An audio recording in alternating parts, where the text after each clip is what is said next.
Story number one.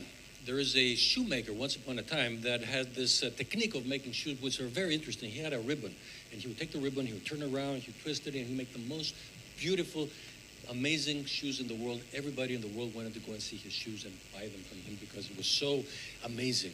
So one day, a very rich woman, very beautiful woman came to him and said, "Can you make a shoe for me?" And he said, "Of course, my lady, I can do a shoe for you because you're beautiful and you have money." So he went and he took his best silk velvet ribbon from his from drawer, and he twisted it around, he turned around, and he produced the most beautiful shoes in the world. And she gave it to her. She was like, "I have never seen anything so beautiful in my life. This is the best thing I've seen before. But my friend, how much does it cost?" And I said, "Well, for you, only 10,000 coins." He said, "Well, that's a lot of money for just one little ribbon." And he said that the ribbon is free. That's the price of the shoe.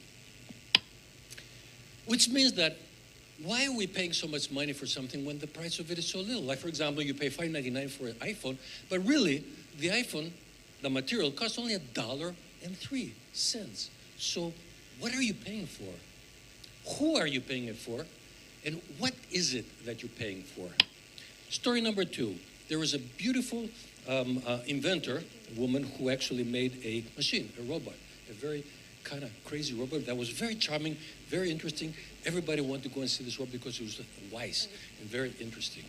So she started liking that robot so much because her own creation. Now, the king and the queen of the country asked them to come to the palace so they can see themselves this amazing robot everyone was talking about. And they came there, and then the robot started to talk to the wife, flirt with the queen. So the king got very angry and said, like, "What the hell is going on? Who is this guy inside this machine? I'm sure there's somebody inside there because this machine is flirting with my wife." And she said, No. I swear to God, it's not nobody inside. So she had to tear apart the whole machine in order to prove to him that there is nobody inside the machine. It's the machine who made that decision. That, my friends, is AI design. So in design, we have a shoemaker who makes a design, but that's it. It's the design. But then, in AI design, we have something who makes something, and that something makes its own decision, which we cannot do as a designer. And that is very different from the world that we're living in.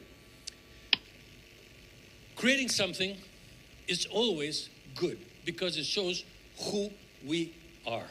But creating something that creates something else is very different because it shows who we want to be, which is very, very different from what we are. What I want to be is not what I am, okay? And that's a very big thing. So that comes with a lot of problems. For example, a father makes a son. The son wins a prize. Does the father win it too? No. The son wins it, right? You make a robot. The robot wins a game. Do you win too? Of course. I made the robot, so it's mine.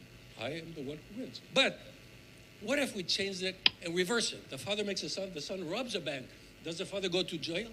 No. The son goes because he robbed the bank. You make a robot. The robot robs a bank. Do you go to jail? No, I didn't tell the robot to brand the bank. So it's not my fault. It's the robot's fault. Oh, really? Now it is the robot's fault. But before, when you got the price, it wasn't. So we have a double standard. Problem number three. You have a kid. You have a car, or rather a car, that is running at 60 miles an hour towards a tunnel. Okay? And you're not you're in the side. And there's a kid who drops in front of the tunnel. So the car has to make a decision. If I go straight, I kill the kid. If I go on the side, I hit on the wall and I kill the passengers. What should the car do? Fourth problem. A programmer has a girlfriend.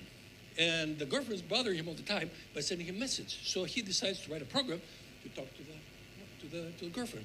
The girlfriend doesn't know he's talking to a machine. So the guy is very happy because he has nothing to be bothered by that.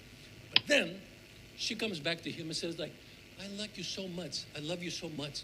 And the question is, he got surprised. Like, who does she love? What is she telling? What is this machine telling her? Because I have no idea what is going on. And then again, who is it that I'm talking to? Who is that is stealing my girlfriend?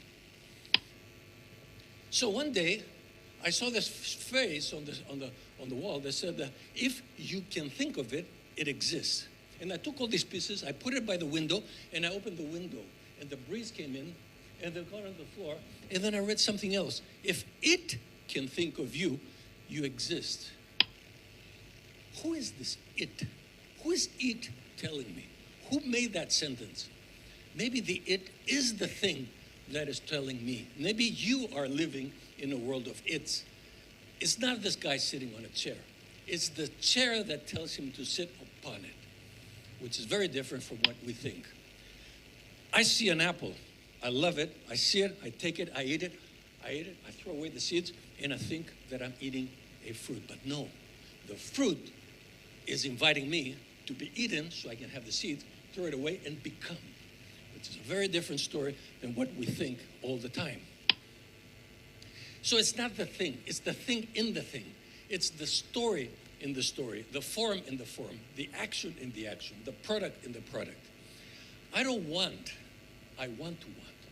I don't need. I need to need. I don't love.